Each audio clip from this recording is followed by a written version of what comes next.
You're watching Access Community Television, shamelessly promoting our friends and community. Okay, so what are your New Year's resolutions? To quit drinking. My resolution is to smile more. For me, it's to travel, get out of the country more.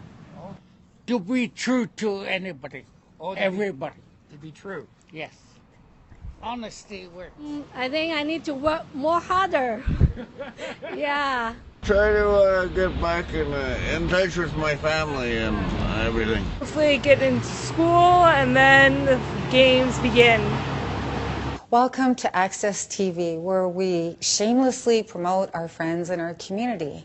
With the recent Mary Ellen Turpel LaFond report, we decided it would be a good idea to have a mother's panel of women who have been affected by the ministry and who advocate in the community.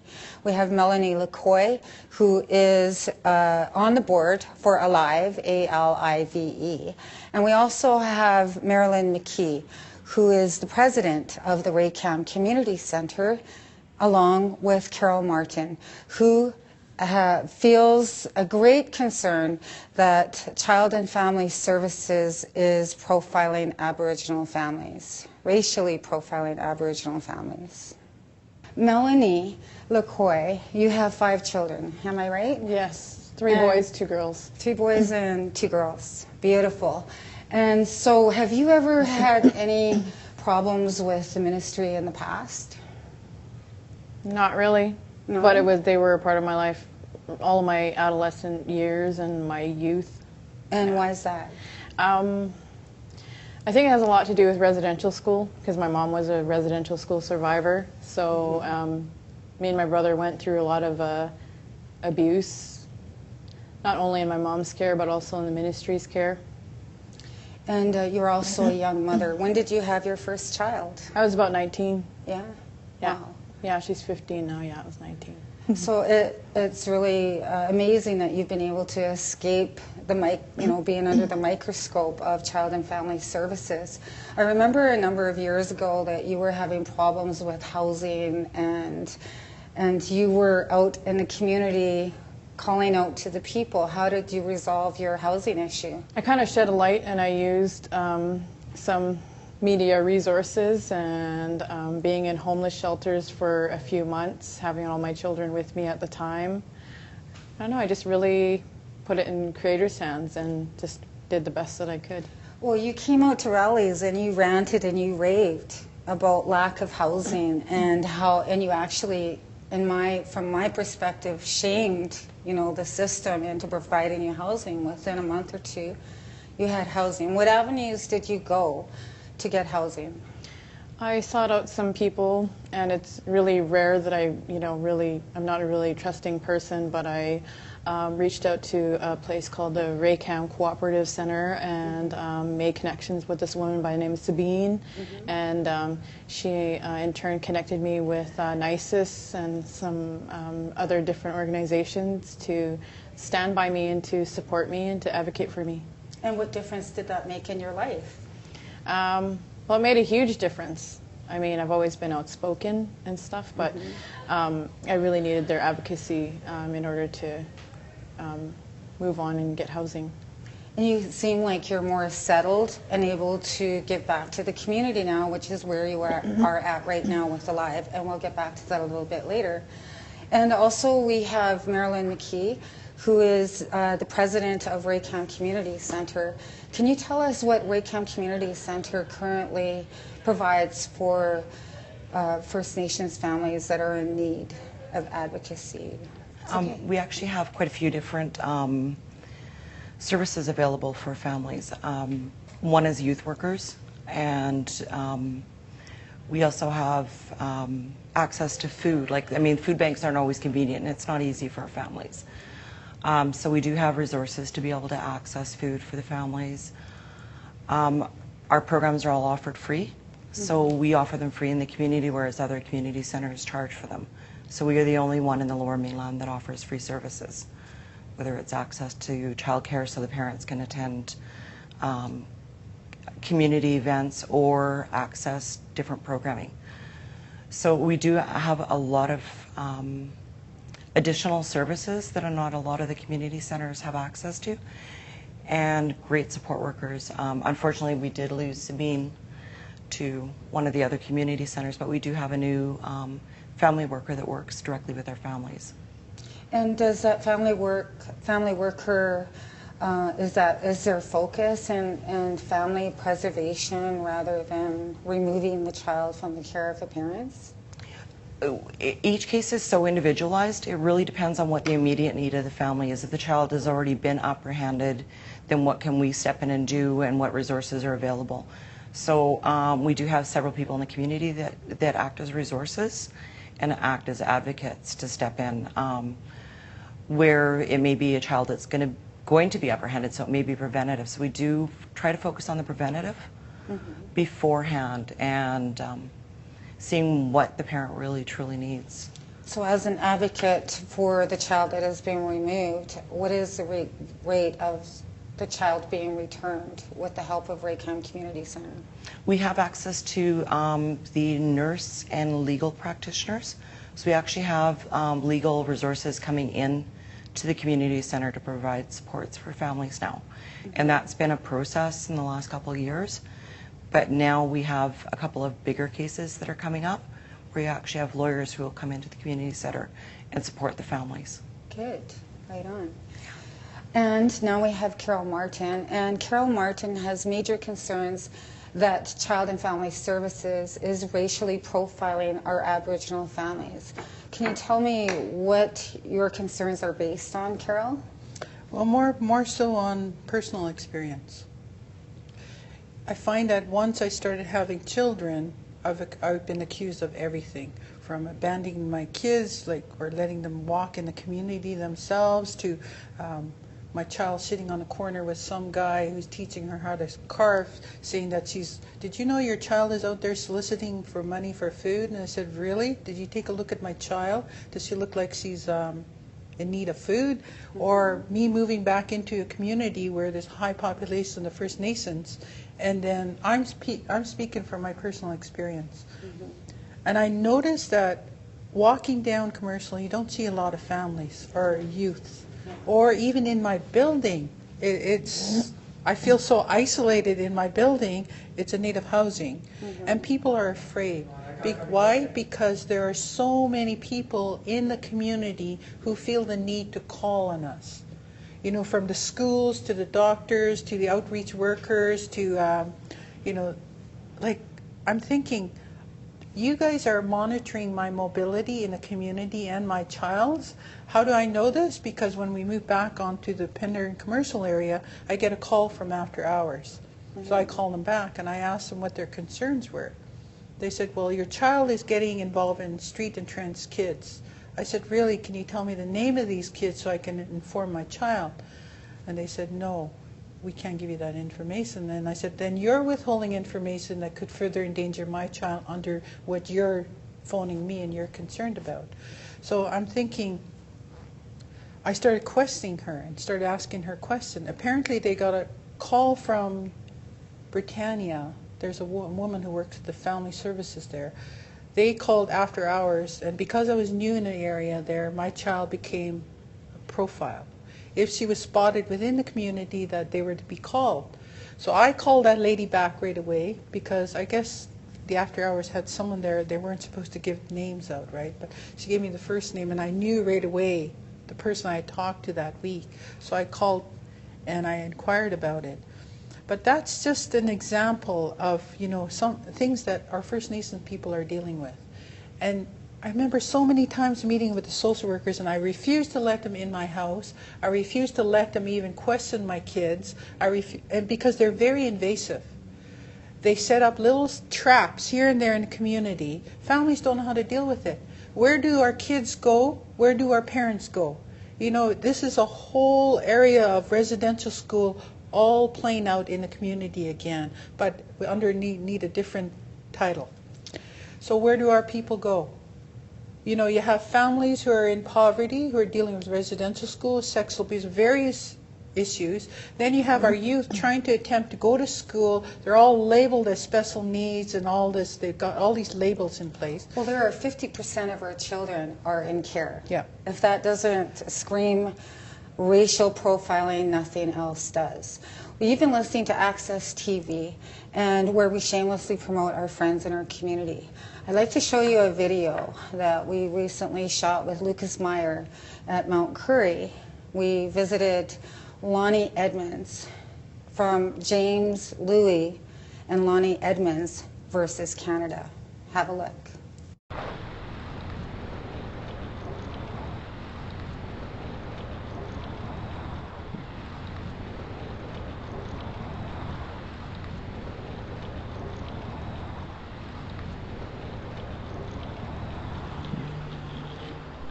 When did this journey begin for you, Lonnie? 2007.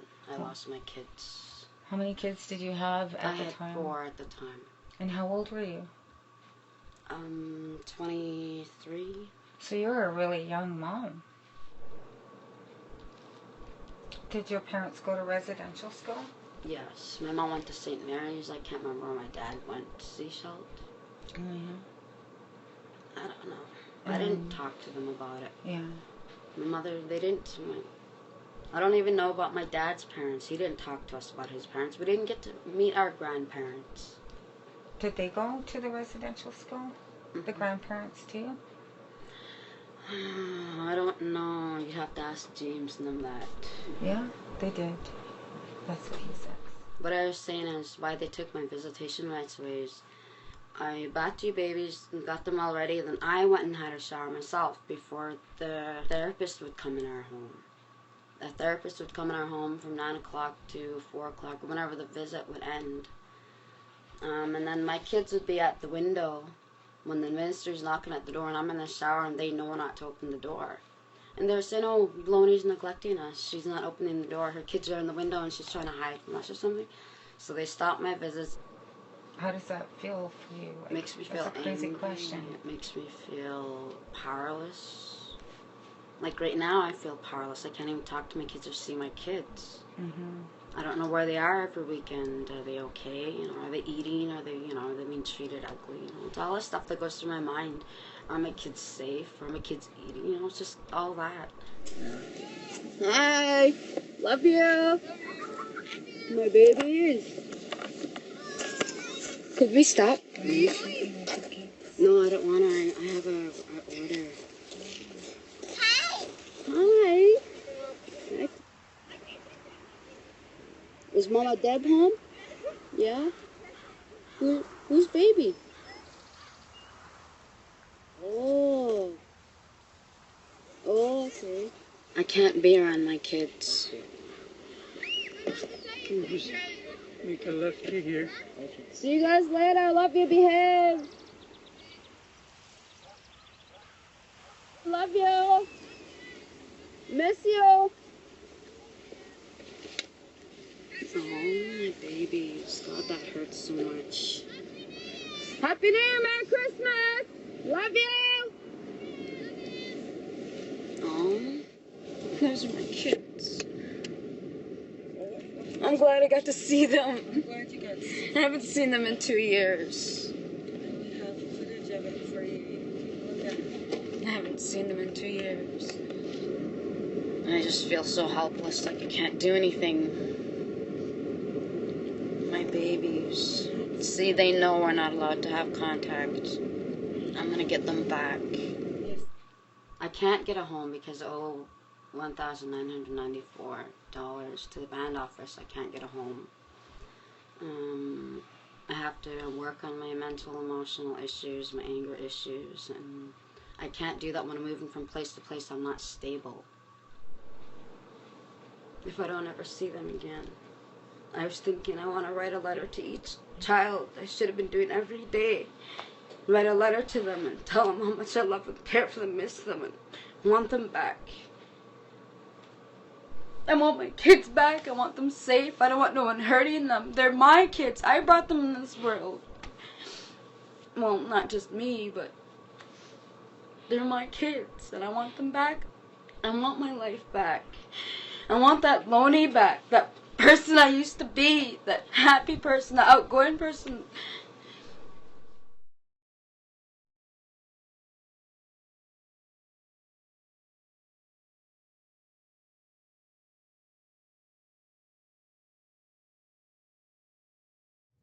Welcome back to the show. So now we've seen Lonnie Edmonds and James Louis versus Canada. Lonnie lost 6 of her children to the ministry. She lives on the reservation, is having problems getting her children back because she has no housing. But the reserve won't give her housing because she owes money to the band. Now we know we have services off the reserve, right? What about on the reserve? Are there the same programs on the reserve that aid in family preservation as we do have like at Raycam Community Centre? Are you aware of that, Marilyn? I can only speak for Haida Gwaii. Okay. And being a youth worker there, working with the kids. And there, fortunately, we had a really strong support staff. And we didn't see children being apprehended in Haida Gwaii. Like, it wasn't as common as you see here. Like, I'm seeing it every other day in the community center, like literally, of children being apprehended. But at home, like, it's like every other day, you're hearing of cases going on. So it's extreme. But you didn't hear of that at home, right? It didn't happen. Not to the extremes anyways that you're seeing in the Lower Mainland. So what do we need for the future? Now that this report has been released, there's a lot of money that are being spent on at the administrative level and on new initiatives. What about the children? Are there any hopes for the future? I think it becomes a thing of preventative, like what can we do at the beginning with these families? Like, I mean, something really simple. Child support, for instance. A lot of the issues come from financial. A mother gets stressed because she can't afford to feed her family. So that increases things. And I mean, it's not necessarily that there's an emotional or that any negative impact is on the kids that she's directing at. But for myself, even personally, is when you add that other part of it, where there's a financial stress, it adds a huge bearing on the family. So how can our government therefore be accountable at all levels to say, if they do preventative, it saves huge money in the end, like make things more accessible for families, right? So families feel comfortable coming forward and saying, like, I mean, if I've got my neighbor, I'd rather them come knock on my door and say, you know what, I don't have enough to feed my family today. Or go to the community center and talk to the workers and say, we're really running short, but they're afraid to. They're afraid to step forward and say, because they put themselves at risk of their children being apprehended. I've gone the other direction. If I run short, I'm going to phone them. And that's what I've done. But then again, they're not there. When you ask for help, they're not readily available. And the excuses are cutbacks and stuff like that. But yet we're putting thousands and thousands of dollars into the foster care system, where we as a community with Aboriginal people tend to look after our own anyways. So if children are being apprehended in our community, I've taken youth into my home instead of them being apprehended because, you know, the other parent wasn't able to provide for that child at that moment. Okay. So it makes more sense to make communities have the availability and the access to be able to have those resources to make sure families aren't falling apart like we've done. Okay. That's just my opinion on it, but I mean, Raycam is one of those communities that works together. So I may have a family who's short on something, so we'll phone another family. Great. And we figure it out within the community. And they also have a really great dinner program there at Raycam. We have access even to after school snacks for the kids. Great. And Melanie, any ideas on the future for child and family services or Aboriginal child and families? Well, I'm hoping so. Got really big hopes. I'm still volunteering at Raycam myself, and every Tuesday we hold a parent-to-parent meeting, which is a parent mentor meeting, which means parents mentor each other. Nice. And it was really important that we identified that because every day there's something new. And I think a lot of the time, for myself, as soon as we learn about people's family of origin, like, and identify, you know, where people have walked in their lives, you know, because I think a lot of the time the ministry doesn't take the time to identify, oh wow, this woman and her mother went to residential school, you know, and I think identification is a really important process, because as soon as we know, like, you know, oh wow, you know, we got to, you know, use, you know, be a little bit more cautious, you know, because a lot of the times families are really rigid and don't even want to make an approach. So it's like checking in with yourself and checking in with your community. We got a half a minute here, Carol. Any great ideas for the future of child and family services for Aboriginal families? I don't approve of the Ministry of Child and Family Services. We never ever relied on it, and it was never in place before. We were the community that took care of each other's, and I think every family should always question everything. Don't take things at face value.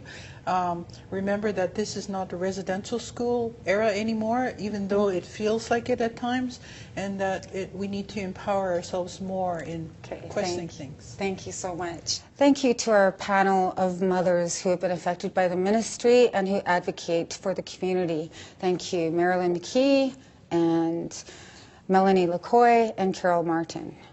Our next segment is to prove to you that not only women are affected by child apprehension. Here's a segment with Dan the Bird Call Man, who we spoke to at Oppenheimer Park.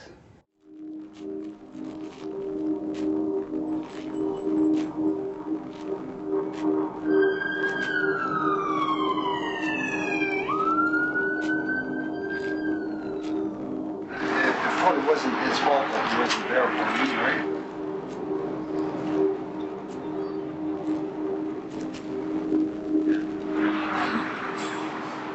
Safe place?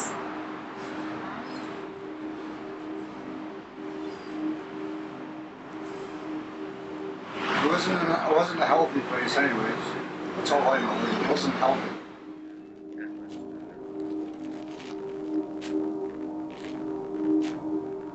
Well, I'm not sure what it is, but I feel it. Every time I come here, I definitely, I don't know why, I don't have my shoes off at now, but I usually have my shoes off when I'm in the middle of my heart, because I feel connected at least. And when I feel connected, I want to be connected, right? I got saved from that, put into a foster home where there were elders, and after that I went to a residential school for a couple of years, and then I was adopted into a white family. And they basically saved me from a life of devastation. So how I'm able to hold my head above water right now, it's the only reason. So like, depending on where we were placed, it could make us or break us. That's for sure.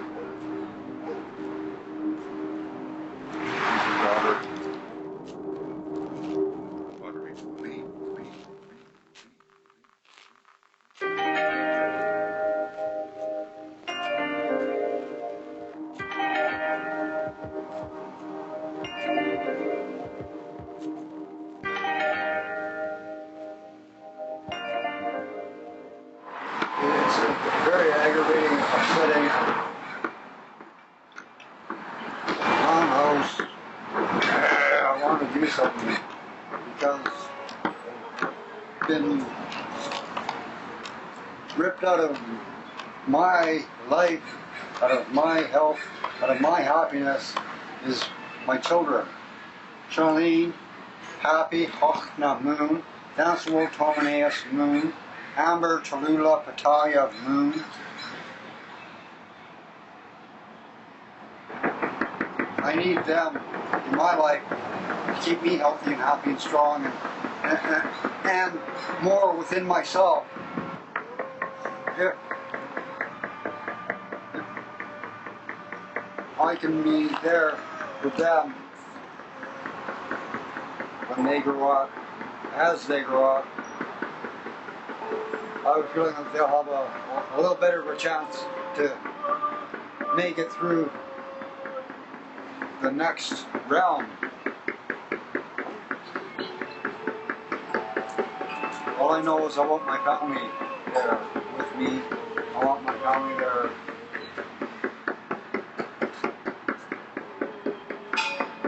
Because my family is love, health, happiness.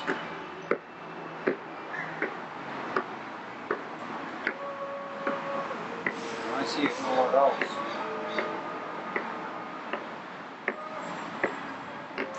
That's reality.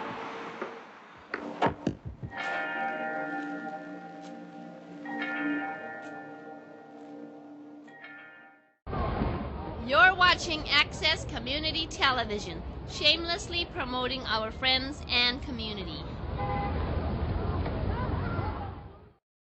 The BC government has initiated a consultation process with the Chinese community across this province. On January 12th, they met at the Chinese Cultural Centre in Vancouver.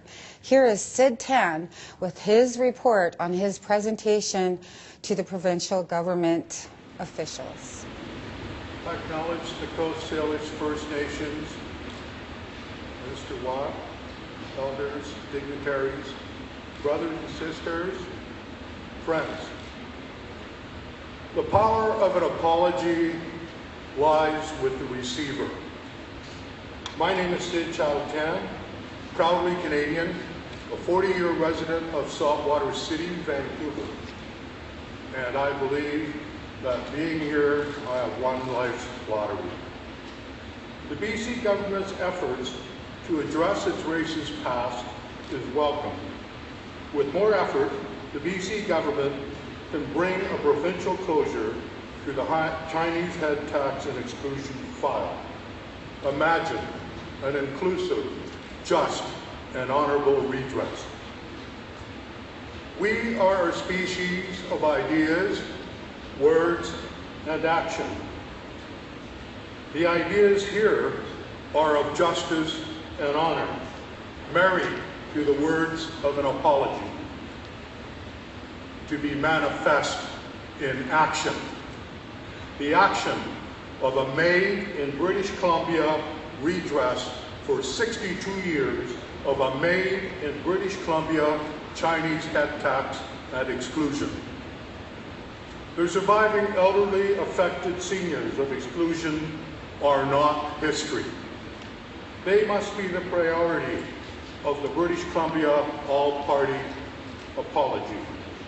I applaud Head Tax Family Society of Canada for its call to the BC government for a symbolic and meaningful refund of the unjust tax the province received as its share of the Chinese head tax collected by the Government of Canada. The BC Treasury has been unjustly enriched by close to $9 million. An apology must acknowledge the wrongdoing and injustice, be redemptive to the giver, healing for the receiver, and include an ample measure of best efforts restorative justice. Without financial consideration, this is an apology of words without action. The BC government can make a meaningful and symbolic gesture of refunding the close to $9 million in unjust tax to those families that paid it. It is these families who should determine any legacy initiatives arising from the apology. What better legacy than an inclusive, just, and honorable redress and the closure of this file for the BC government? It is very Canadian and British Columbia to ask for the refund of an unjust tax. If you take $1 from me and my family and say sorry, does that mean you don't have to give me the $1 back? We stand before history. An apology power lies with the receiver. Thank you. Thank you, Mr. Tan. Thank you. Next speaker is... Welcome to Access TV. My name is Wendy Peterson. We're here to shamelessly promote our friends and community. So 2014 is here. It's another year of organizing in our workplaces as volunteers and as activists. And organizing together, as you know, is not an easy thing. So some of you may have felt silenced or frustrated or felt that you've had to leave your groups. Others might be frustrated by you and you might not have a clue why. But maybe learning about anti-oppression organizing and anti-oppression theory might help. So today in the studio we have two people, two friends of mine who've helped me understand what anti-oppression is. It's an honor to have them here. We have Tami Starlight. She's a Cree from the Peguis Nation and a long-term community organizer. And we also have Vanessa Bowie, who is a first-generation Vietnamese youth. Both of them are downtown Eastside residents, and both of them are intimately involved in human rights struggles in our community and beyond. Hey, welcome you two. Thank you. So, Tami and Vanessa, tell us what anti-oppression, that's a big word. Many people may not have heard it before. Tell us what anti-oppression is. Go ahead, Vanessa, or Tami. Anti-oppression. Personally, myself, in my journey of anti-oppression work, I was trained as a facilitator, as a community organizer over 12 years ago with a local organization. And ever since then, it had broadened my perspective about why things are the way they are. And it has profoundly impacted my life as a result of that work.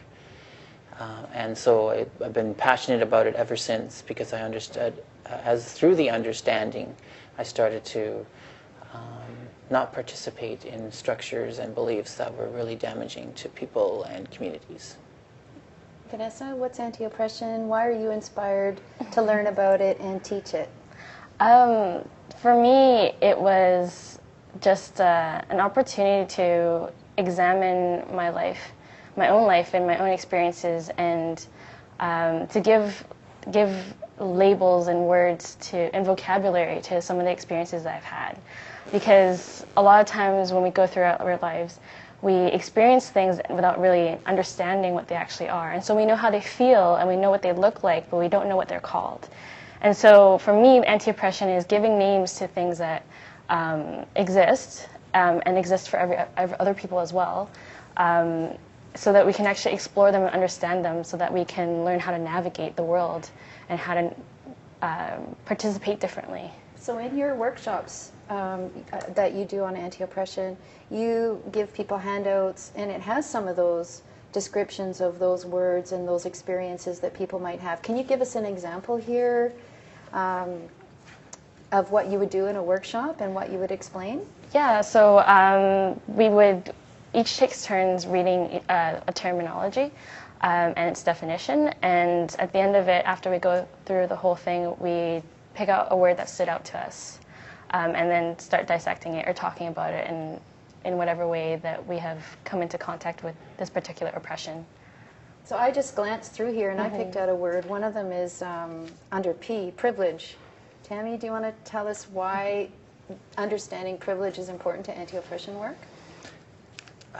Privilege is certainly one of the foundational elements to anti-oppression work, because privilege is the acknowledgement that certain people within a certain society, community, group have certain privileges, whether you're heterosexual, you're white, you're able-bodied, you're English-speaking in a primarily English-speaking area, all of these things. And it's really great to have these terms and have them expressed in certain ways, or how people have lived experiences with how they've either helped or really hindered their involvement in their community.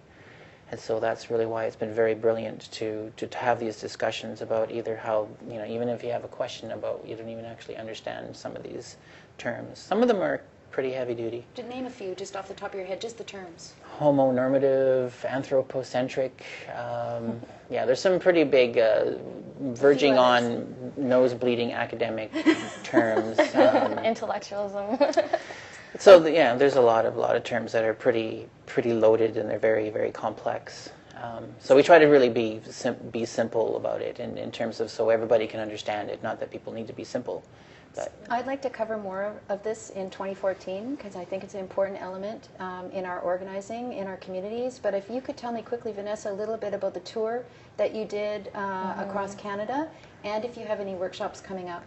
Yeah, so Tami and I decided to take on this tour across the colony of Canada. And we started off on unceded Coast Salish territory, so in Vancouver, and headed over to the East Coast.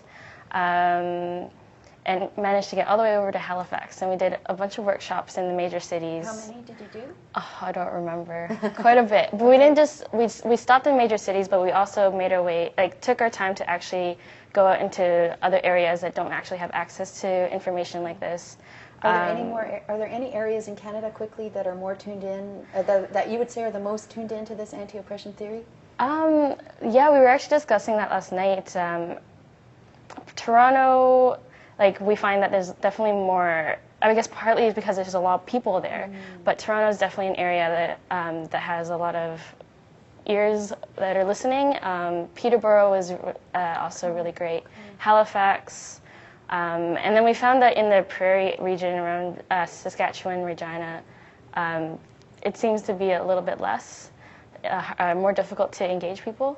Do you have any workshops coming up in Vancouver, and could you tell us how to be in touch with you if our audience would like to be in touch to do a workshop? We don't have any planned right now, but if anybody would like to organize with us, we're totally open.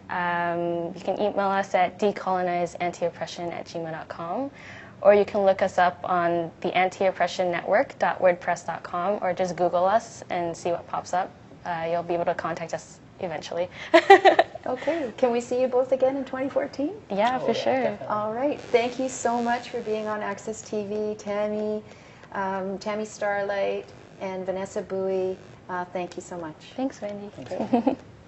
And now for our next field item produced by Lucas Meijer with Anushka Nagji and Mona Woodward, and the Bedford decision, what it means for the safety of our sex trade workers.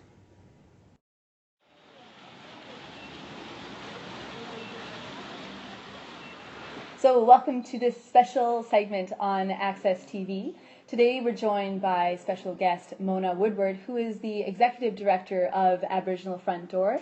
It's an organization that works in and out of the downtown east side and does some pretty fantastic work and has been doing some pretty great work for over a decade now. So Mona, we were speaking before this interview specifically about some pretty big victories that have been won locally in regards to sex work in the city. I think that we had some early Christmas gifts, and they started with the response from the Mayor's office and the City of Vancouver on the municipal recommendations from the City of Vancouver. And they were passed unanimously at City Council, and in respect to the two sex liaison worker, one with the Aboriginal focus and one for the inside work. And so that was very successful because that's exactly what we need to do more work around the sex work, and especially around Aboriginal women and that are working in the sex trade.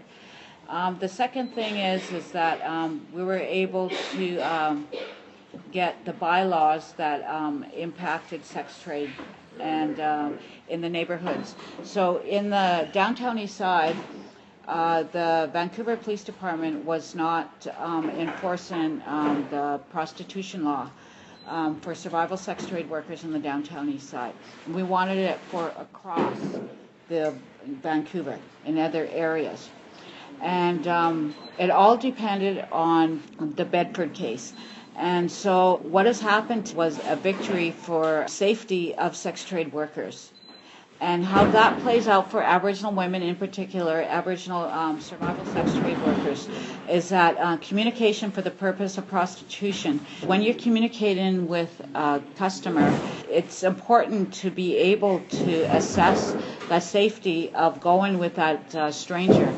And so if they're able to have, communication in a public place, they'll be better able to assess the safety of whether to go with them or not, right? And take care of themselves. Yeah. And it's going to, there's going to be legislation that has to be determined, but within that determination, we have to be able to look at sexual exploitation of young girls, Aboriginal young girls, because this kind of opens up a lot of different avenues that could be dangerous for women as a whole, but in particular Aboriginal women and girls.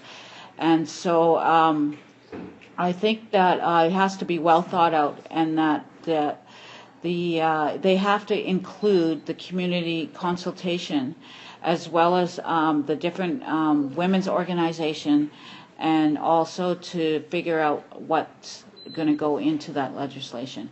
Great. Yeah. Well, that's really exciting. Yeah. So on the one hand, you have sort of the city itself putting funding, where its mouth is, basically putting money where its mouth is, in regards to opening up a few positions with liaising between the city and sex workers. And the Vancouver Police Department. Another successful topic that came up that has been, is for the family members of the missing and murdered women. And that was compensation for the family members now. Okay. And we also constructed a letter to Susan Anton, the Minister of Justice, through the Coalition of the Missing and Murdered Women, made up of 26 different organizations. And we also had a meeting with her. And we just got a response in the email that she is going to meet with us again in the new year and looks forward to it.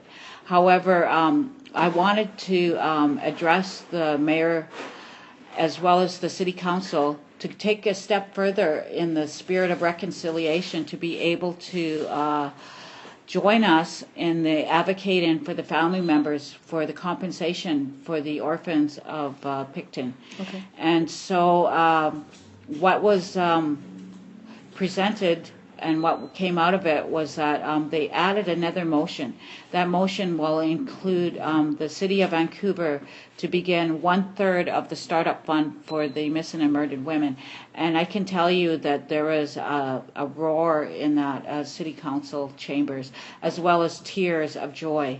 And it was such a victory for us because, we've worked so many years, and they're the pioneers of this whole movement to bring forward the missing and murdered women. To be sitting there with their family members and to have that passed was just very impactful and such a success. And I know Michelle Penault, who's also worked very hard in advocating for her missing and murdered daughter. Her daughter's DNA was found on Picton's farm, and that she was so happy. And to see her crying with tears of joy just made my heart, really sore. And I think that we are finally moving forward. And I think that with the City of Vancouver, City Council, and Mayor's Office, and the Vancouver Police Department and Sister Watch, that it's finally coming together, and that we can work together as one heart and one mind and one nation. Great. Well, Mona, thank you so much for joining us today. This is a really special conversation, really important one, and one I think that we're going to continue to want to follow up on with you, especially through the next year as legislative changes come into place in regards to sort of the bigger laws around prostitution. Yeah. Mona, it's also important to note, was one of the key members of our December 10th International Human Rights Day celebration, and opened up this space, the Aboriginal Front Door space, for us to serve the downtown East Side community, as well as distribute clothing and happiness and a good time on December 10th as well. So we really thank you for that too. Thank you. And I just want to add to that, if there's anybody that has cold weather items, gently used jackets, gloves and socks or blankets, we could always use them because it's cold out there in the winter months, and there's a lot of homeless population in the downtown East Side. Please drop them off at 384 Main Street or call our office at 604-697-5662. And now, more on increased development in Marpole and the need for more green space with longtime activist Don Larson. My name is Don Larson, and I'm a long-time resident of Marpole. Kent Avenue and Heather Street is a potential location for a new park. and I would like to see about a 6-acre park go in. There's very high density projects going on at Cambion Marine Drive. There's 6 towers going up right now. One of the buildings is 32 stories, for instance. So at this intersection, I think there'll be about 4,000 new residents living there in these condos within 2 years. And we'd like to see a park for them. The money for that would come from the many high-rise rezonings that have happened nearby at Cambion Marine. There's millions and millions and millions of dollars of community amenity contributions, CACs. When a developer rezones a property with City Hall's approval, somebody just made a lot of money, the developer. And so the city gets a chunk of that money, and it's supposed to come back to the local community. And that could be used to purchase the land to build a 6-acre park for the public. The north arm of the Fraser in Burnaby, they have a substantial network of trails on the waterfront, on the river, and public parks, such as here at Fraser River Park. And it would be great if we could do the same here in Vancouver and connect with Burnaby's parks eventually. East of this park is Hudson Street, and there's the bus yard went in. The local community didn't want the bus yard going in, but we lost. We did get a trail, and the trail is used by a number of people. There's very poor signage, so people don't know the trail is there. People have a real strong desire for trails on the waterfronts of Vancouver, including on the Fraser River here. But these trails need to be joined up, and these parks need to be joined up. TransLink gave $1.2 million for future parkland acquisition. So we'd like to use that money and other monies to build a substantial park for the people. Well, there's 2 kinds of parks in Vancouver, and I have experience in this. I was involved in getting a park called Crab Park at the foot of Main Street in the 80s, a park that's still there, 7 acres. But a sports park pushes everybody else out of that area, and they do pay a permit fee to the Parks Board. So the Parks Board makes money off of sports parks. So sports parks, of course, are teams playing sports on those parks, and they push anybody else out of these parks. And this park here, Fraser River Park, is not a sports park. It's a passive natural park. People can just walk around and enjoy nature. And I think those kind of parks are very important for Vancouverites to have, and people in Marpole. Marpole's been a low-density community, but City Hall is planning 6-story buildings along Oak Street, and also 6 8-story buildings, I think, are the building heights for Southwest Marine Drive from Hudson East.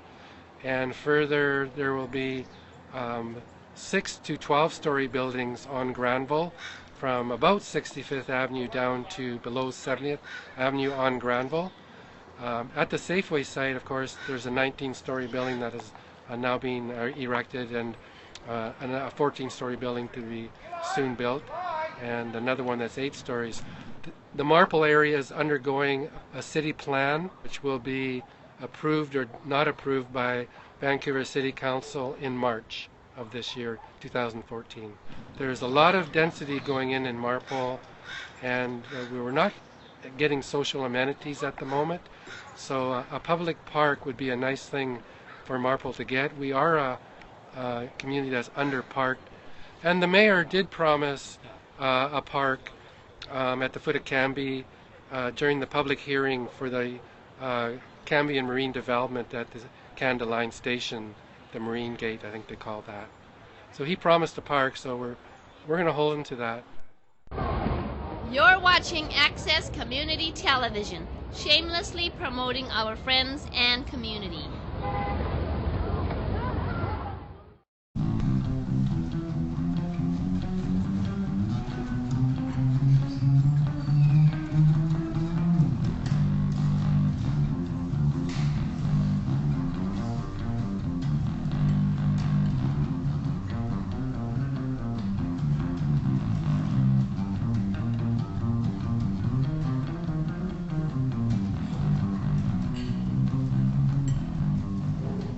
It's an honor to be here, especially appropriate to honor the First Nations when we were talking about human rights, although most of the human rights legislation and all the laws we've had have failed them miserably. My name is Darrell Hefner. I came into this world in 1954 and I was apprehended by the provincial government. I wasn't even a week old when they apprehended me for my people, my culture, and my language. I have been involved in community television for almost 30 years now. Prior to that, I owned a community newspaper. I know the importance of media and how and getting things out, because we all have stories. Our stories are the ones that are not being told on what we call mainstream commercial media, or as others call lamestream media. Things like language, which is a basic human right. You would think, right? You would not think that having a family should be a luxury. I shouldn't have to struggle to keep my own daughter in my own care. And it's a constant struggle for First Nations women in this community, and it has to stop. I teach our language kids on Thursday nights, 6 to 8, and you're all welcome to come. Good evening is Amayuksa. Amayuksa. Amayuksa. Amayuksa. 2 words I taught them was a word for dog. Oos. What's our word for cat? Dog was oos, cat was deuce. I do feel a lot of positive feelings about the fact that governments have acknowledged what happened to Japanese Canadians. There was a call to say to the city, thank you for the apology, now what are you going to do? Because there's a lot going on in the downtown east side. MCFD.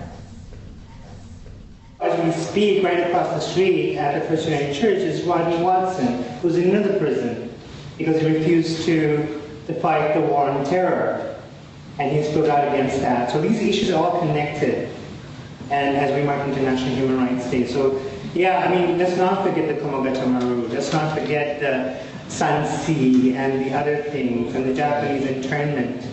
And we have to carry on these vigils and these events as we mark International Human Rights Day. But you can't live here in this community and have friends in this community and not be changed. And in this community, in the downtown east side, it's pretty precious, but it's under threat like never before. I'm proud in many ways to be Canadian, and I'm disappointed in many ways to be Canadian. And when you speak about the issues of human rights, we've come a long way, but we've got a long way to go. As many of you may know, December 10th is International Human Rights Day. Access TV went to the downtown east side's Aboriginal Front Door to provide the people of the downtown east side with food and clothing.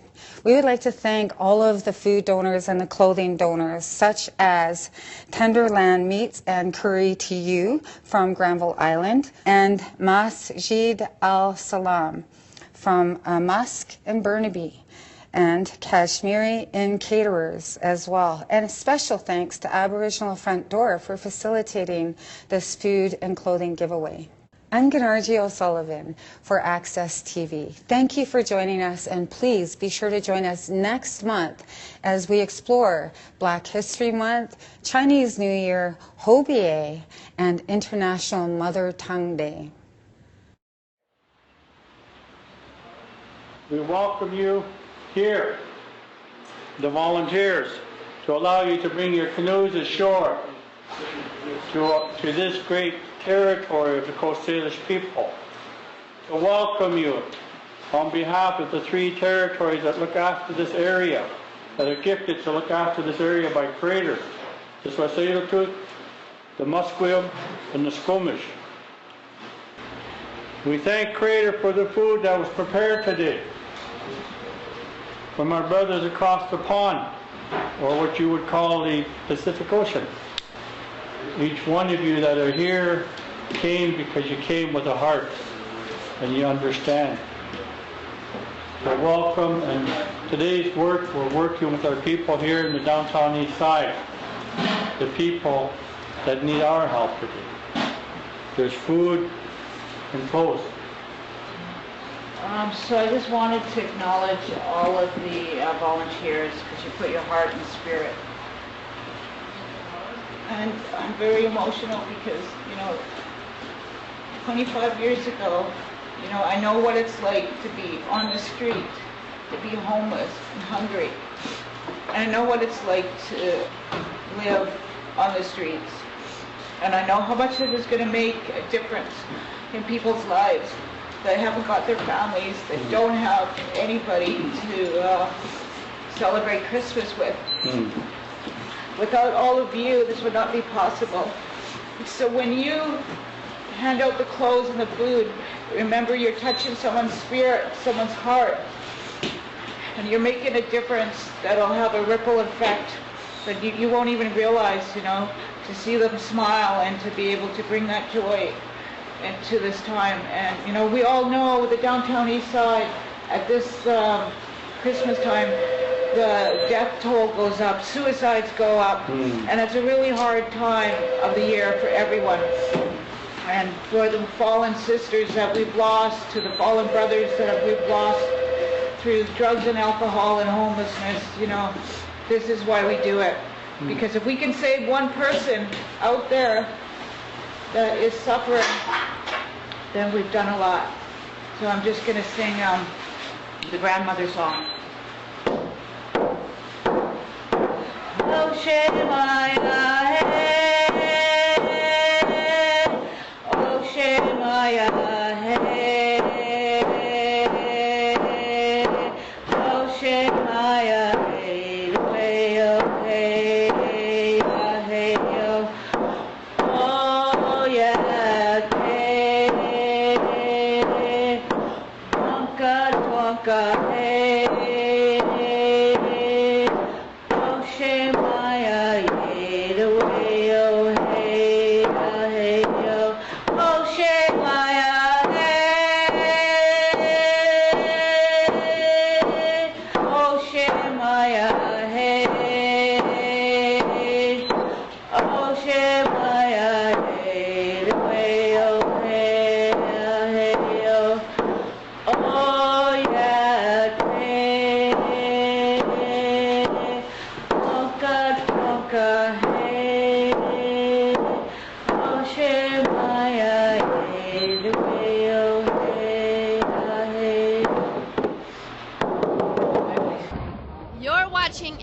Community Television, shamelessly promoting our friends and community.